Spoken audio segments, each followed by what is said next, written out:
Pakistan's most powerful man steps out of the shadows to confront India. This article is by Salman Masood and read by an automated voice. Until recently, Pakistan's most powerful man preferred to stay behind the scenes, tightly controlling his public profile and limiting his pronouncements mostly to choreographed addresses at set-piece military events. But after the deadly terrorist attack nearly 2 weeks ago in the Indian-controlled part of Kashmir, Pakistan's Army Chief General Asim Munir has stepped to the center of sharpening tensions between Pakistan and India.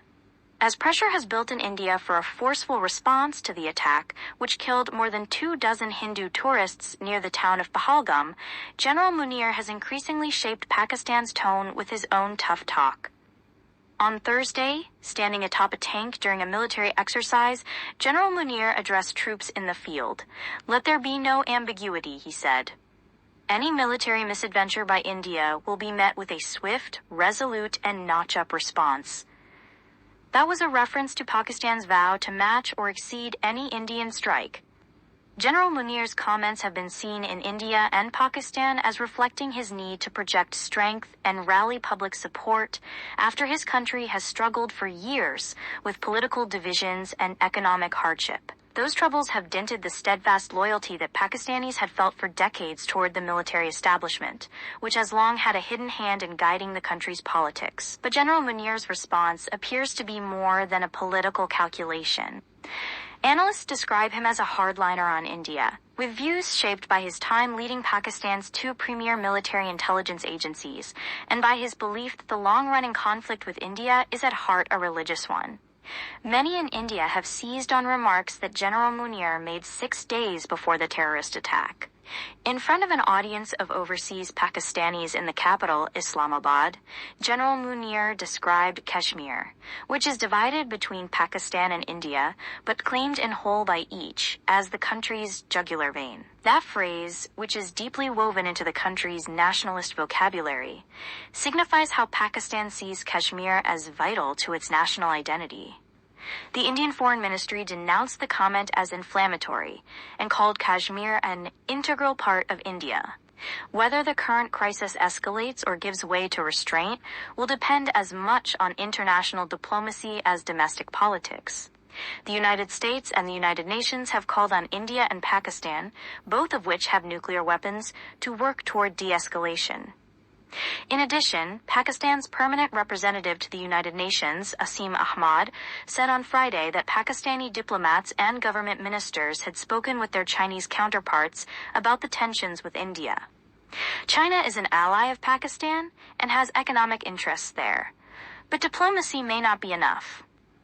India's strongman Prime Minister Narendra Modi, whose brand of Hindu nationalism paints Muslims at home and in Pakistan as a threat, has promised that India will pursue every terrorist and their backers to the ends of the earth.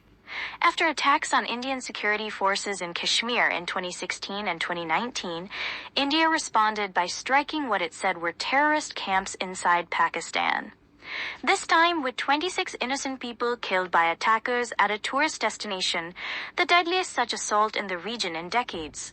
A mere cross-border airstrike on presumed camps is not going to satisfy the right-wing supporters' bloodlust, said Aditya Sinha, an author and journalist based in Delhi. For his part, General Munir has spoken since the Pahalgam attack in explicitly ideological terms that indicate he is disinclined to believe that long-term peace with India is possible. On April 26th, he addressed cadets at a graduation ceremony for the country's premier military academy. He invoked the two-nation theory, the framework behind Pakistan's founding in 1947, which asserts that Hindus and Muslims are separate nations needing separate homelands. The theory has long underpinned Pakistan's national identity and foreign policy. In the past, Pakistan's generals embraced this ideological rhetoric during moments of tension with India and dialed it back when diplomacy beckoned. General Munir's revival of the theory and other comments have been interpreted by many Indians as a pronounced shift in Pakistan's stance toward India. His framing of Kashmir as Pakistan's, quote, jugular vein has particularly struck a nerve in India. In the same speech, General Munir said, "We will not leave our Kashmiri brethren in their heroic struggle that they are waging against Indian occupation." Shekhar Gupta, editor-in-chief of The Print, an Indian online newspaper, said the timing and animus of the comments would be hard for India to ignore. The Pahalgam outrage followed just after General Munir's speech, Mr. Gupta said. India would have to be frightfully complacent not to draw the connection, especially as he had raked up hostility to Hindus, which no Pakistani leader, civil or military, had done for a long time. Pakistani officials have rejected any connection between General Munir's remarks and the attack in Kashmir. Mr. Ahmad, Pakistan's permanent representative at the United Nations, dismissed India's claim of Pakistani links to the attack and said that the root cause of instability in South Asia remained the unresolved dispute over Kashmir. The region has been at the heart of the India-Pakistan rivalry since the partition in 1947 that created the two nations out of British India. Kashmir has witnessed wars, insurgencies, and prolonged military deployments, making it one of the world's most volatile flashpoints. The current face-off is not General Munir's first brush with a regional crisis.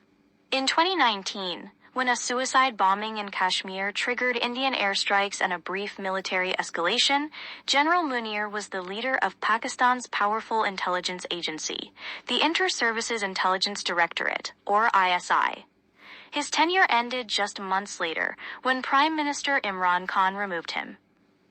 Mr. Khan would later oppose General Munir's elevation to army chief, and their relationship has remained hostile. After falling out with the military leadership, Mr. Khan was ousted in April 2022. General Munir assumed his command as army chief 7 months later. Mr. Khan, who retains widespread support among the Pakistani public, has been in prison for 2 years. As General Munir works to keep control of his public image, he avoids unscripted remarks.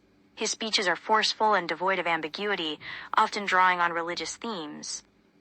General Munir is steeped in religion, and that colors his view of relations with India, said Hussein Haqqani, a former Pakistani ambassador to the United States. At best, Mr. Haqqani said he would look for managing tensions and score as many points as he can along the way.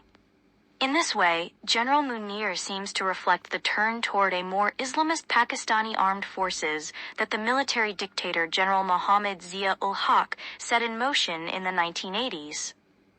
General Zia did so in coordination with the United States, as it courted jihadists to wage war against the Soviet Union in Afghanistan. General Munir has also presided over growing military control of Pakistani politics and society, restricting dissent, critics say.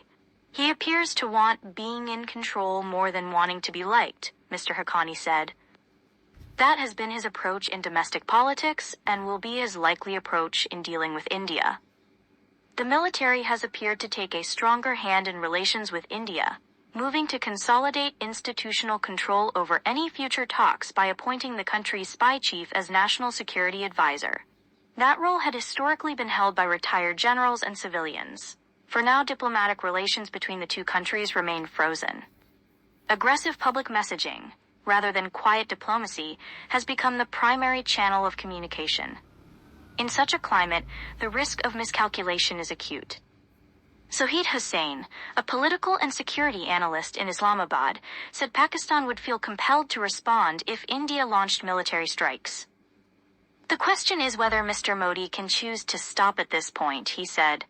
Even limited Indian strikes could spiral into a broader conflict. Eve Sampson contributed reporting from the United Nations.